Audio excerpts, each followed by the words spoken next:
I've been to Finland, Poland, Illinois, South Africa, Japan, Bulgaria. Alan remembers better than I do, and yeah, Manchester, England. So, and I've ended up winning 13 world titles over my career. The last few years, I went into retirement in 2009 till 2014. So I didn't do anything in that time frame, but before that I'd won those, and I think I have 18 national titles.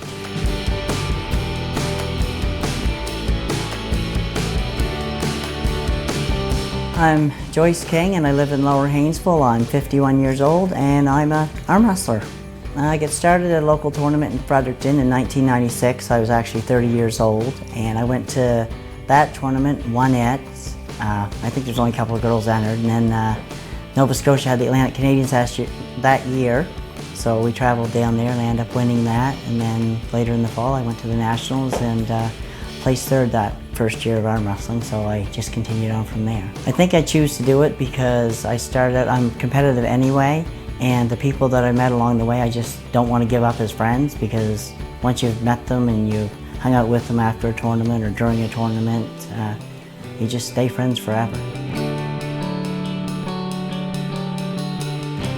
In 2006 I was in a Vegas tournament, and it was also invitation from anybody in the world, and I beat the reigning Russian heavyweight champ. So she would be the open class, what we call for women, and I beat her that year, so that did put me as #1 in all of the world for a year.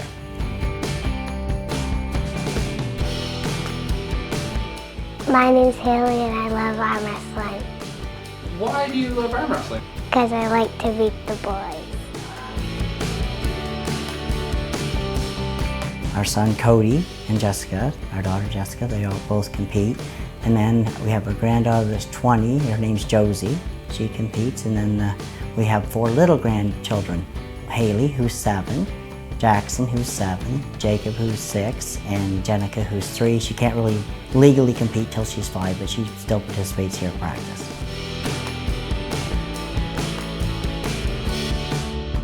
The Nationals are in Nova Scotia next year, so it'd be really nice to have a good representation from New Brunswick. So that's kind of one of our goals to do this year. Carl Urquhart's trying to help us get it through so it's recognized as a sport in New Brunswick, because it never has been. So hopefully over the next year or 2, they can get it recognized, and maybe the new up-and-coming arm wrestlers, because I'm going to retire someday, and hopefully they'll have some funding and maybe some sponsorship. I want to be as good as my Grammy someday.